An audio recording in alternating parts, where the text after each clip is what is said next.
How's it going, everybody? My name is Valskyer.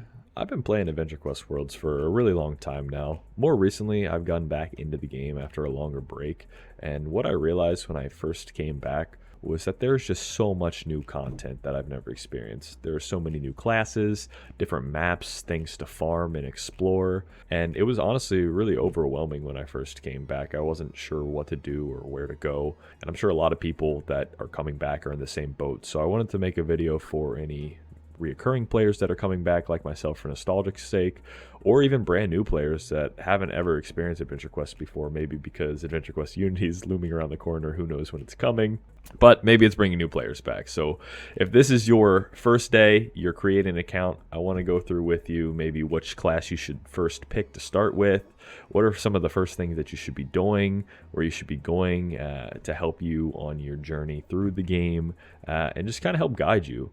Okay, so first thing, you've created an account and you are trying to choose your class. There are four main classes that you can choose from: Warrior, Rogue, Mage, and Healer. Each of them are vastly different, but with these four main classes, because they're starter classes, you are able to buy any of them for gold, and they're fairly cheap, so don't worry about making the wrong choice. There definitely is a right choice, though. Healer and Warrior just are not it. They're kind of lacking in comparison to Rogue and Mage with what they do. So Mage is the class that you're going to want to pick if you want to farm a little bit more early on. It does okay at farming. Obviously, it's not great because it's a starter class. But I would say if I was starting a brand new account, I would pick Rogue. And the reason for that is it has some of the highest DPS for any of these four starting classes. Most of the new content that you run into, you're going to be soloing because there aren't that many new players making fresh accounts. So Rogue is going to be able to help you solo some of those earlier bosses without needing anybody's help.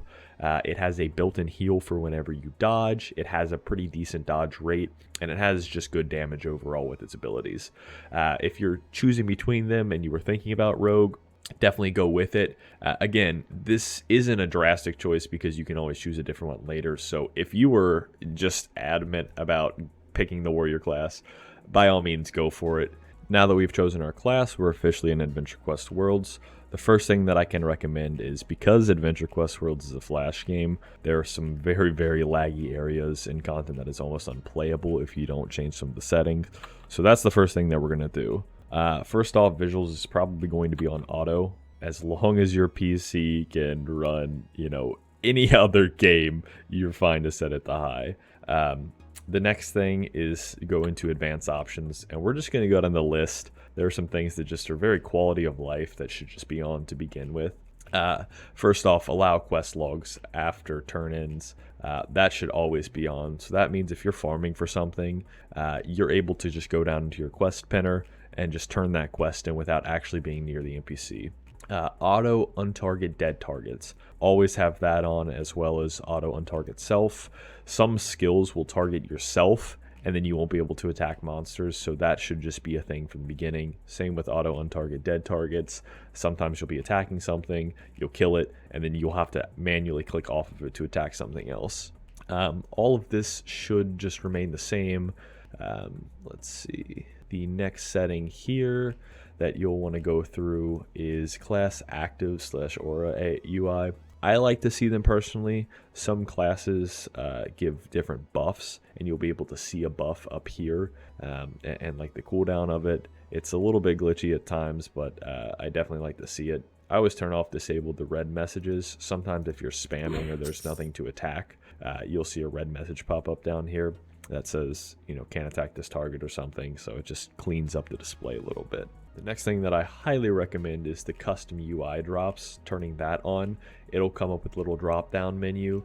You can drag that wherever you like. I prefer mine up here. These are the settings that I have, but you can toy with those to just get it to your liking. Otherwise, items as you get dropped will just pop up on your screen, and it really clutters the screen. This helps to organize it and just keep your screen a little bit less cluttered. The next thing that I always like to turn off is disable damage strobe. So if we go into here, you can see how things kind of flash as you hit them. That's like the strobe effect, so I always like to turn that off. I personally like to see the damage numbers. If you don't care about that, you can always turn that off as well. Some of these are definitely personal preference, like disabled damage monster animations. The monsters, will have attack animations and stuff, but if you're really lagging, that is absolutely something that you can turn off.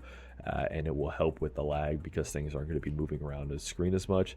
Same thing here with the disable self animations and the skill animations. Obviously, it's very visually nice to be able to see those, but some of them really lag up the game with certain classes or certain attacks. So that is 100% preference if you'd like to turn those off, but if you do find yourself lagging, which you probably will with the game, then I'd recommend turning those off as well. The next couple settings we'll go over are the draggable drops. Turn that off or on. It doesn't matter just because we already have the item drops up here. Freeze lock monster position. That is definitely crucial. You'll see if I attack this monster, well, if I attack it and don't kill it, let me aggro it.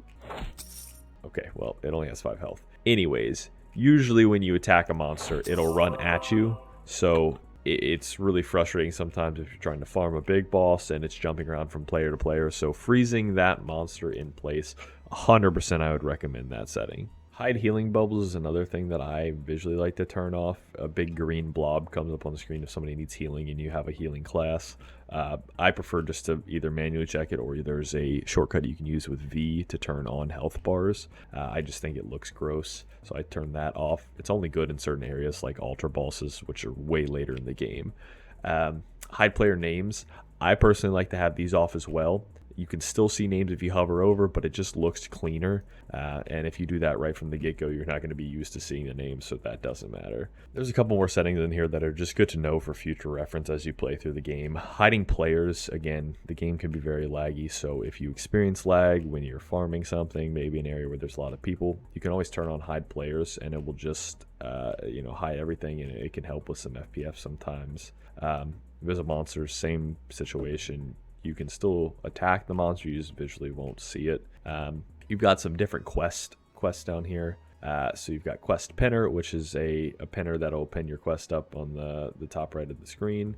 And then as well, these notifications and quest turn-ins. So re-accept quest after turn-in is really helpful if you're farming something and you turn in the quest, it immediately re-accepts it so you can just continue farming so you don't have to do a couple more clicks. Show monster type is really helpful because there are certain items in the game later on that will give you buffs. So if you turn that on, you can hover over and see what type of monster that is and if your buff will help. Smooth backgrounds I like to turn on as well. Some of the backgrounds can be a little bit blurry, so if you turn on smooth backgrounds, that'll help just to smooth everything out and make it look a little bit nicer. And then the last thing that I personally like to turn on are the visual cooldowns. So whenever you attack anything, you'll see this. If you turn on visual cooldowns, it'll give you a timed countdown, which is really, really nice just to be able to help manage your skills as you go through.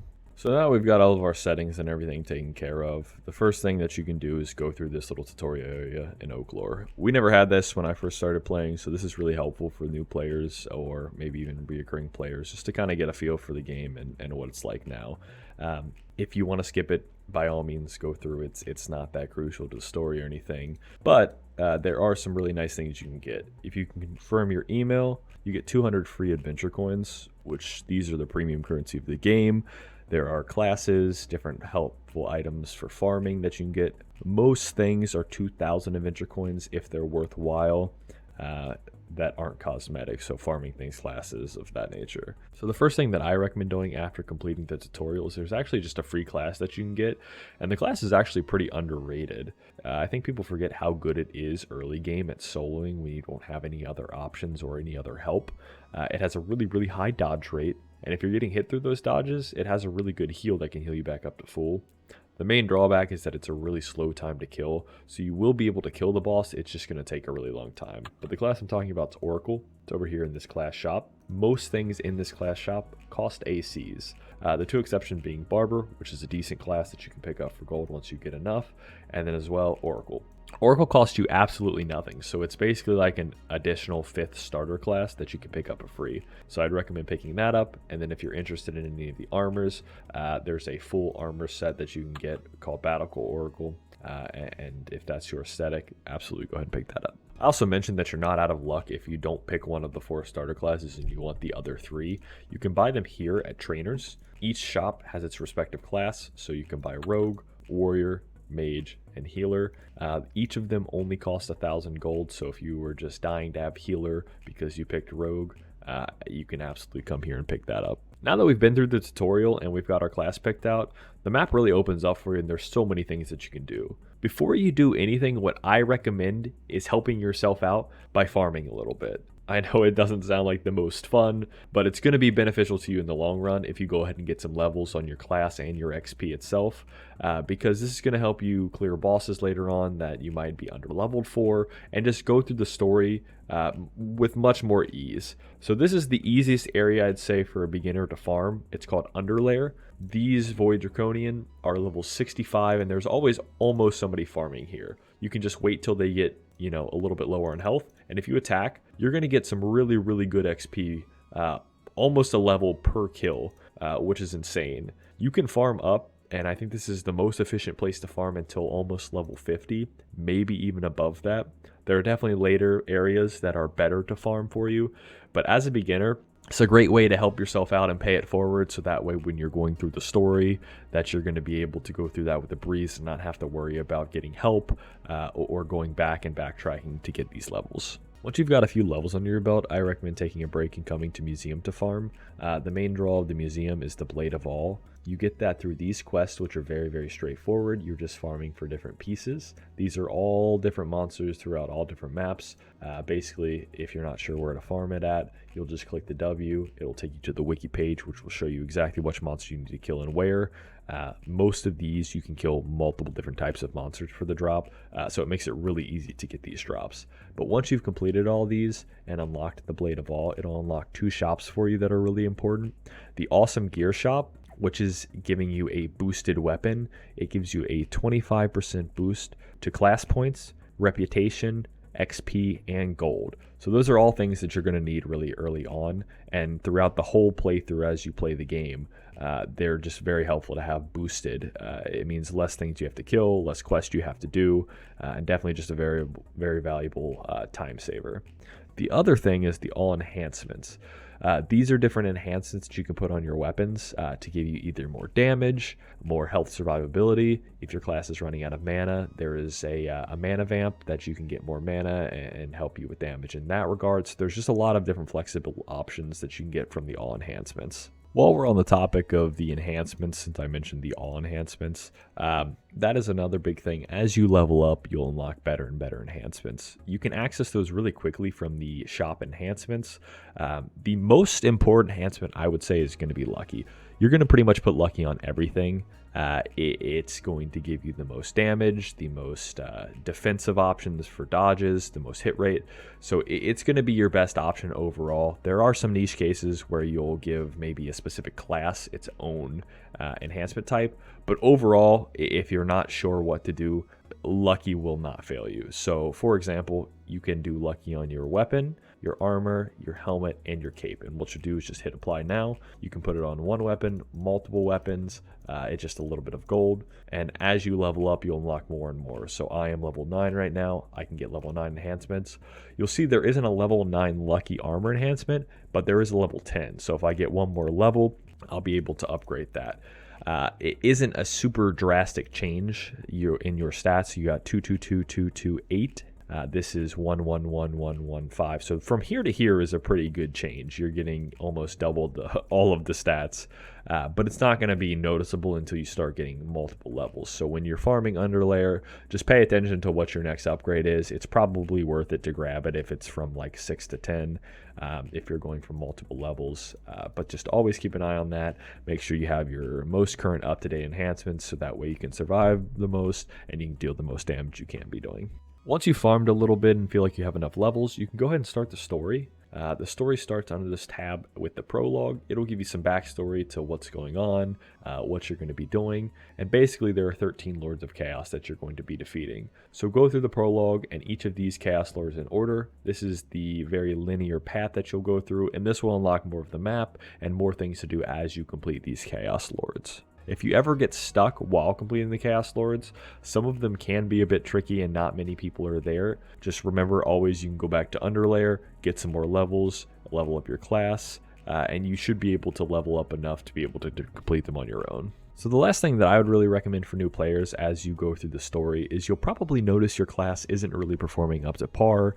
You may be dying in areas, struggling to complete bosses, farming really slowly, and that's to be expected with the beginner classes. So as you go through, there's two main classes that I would really recommend to pay attention to within the Chaos Lord saga. The first being under the 6th Lord of Chaos. So if you go into the story and you are under right here, Legerdemain, you're going to be able to farm up for Shaman class. It requires rank 10 Arkengrove rep. There's a ton of Arkengrove quests you can do to get that reputation pretty quickly. There are Shaman and Evolved Shaman, and these classes have really good farming capability. It has multiple skills that hit multiple units. It also has a heal built in and a pretty good nuke. So you're going to be able to solo things as well as farm a lot quicker than you've been able to do up to this point. The other class that I would recommend, and I personally believe it edges out the Shaman class just a little bit, and I think it's a little bit cooler in my opinion. Completely up to you which one you want to farm. Either will do you just as well, I would say. But this class is under the 7th Lord of Chaos, so just the next one after the Arkengrove saga.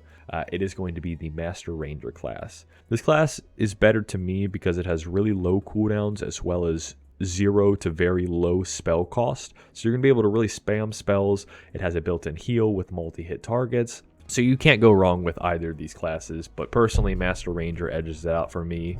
I think that the Arkengrove farm is probably a little bit easier, but Sandsea rep is not that hard to farm either. If you ever get bored while going through the Chaos Lord saga, you can always stop and go to other areas and different maps. There are so many different places to explore. So here's some honorable mention of places that I think are really cool for early players. And this is what I remember playing when I first started. This area is called Crash Site. You can get a really cool class called Rust Bucket. It's not the greatest class, but you can farm with it early game, and it's not too bad. Another kind of forgotten about place sometimes is Pirates. This map, you can also get a class. If you go through the stuff, you can get Classic Pirate. This class is the same class as Rogue, so if you chose Rogue, it might not be worth it, but it's just a fun side quest to go through at an early level. Well, we've come to the end of all the tips and tricks I have for all the new players or reoccurring players coming back to Adventure Quest Worlds. If you did enjoy the video, feel free to leave me a comment with what your favorite tip was or something that you may have learned. Definitely like and subscribe, and I will see you guys in the next one. Thank you all for watching.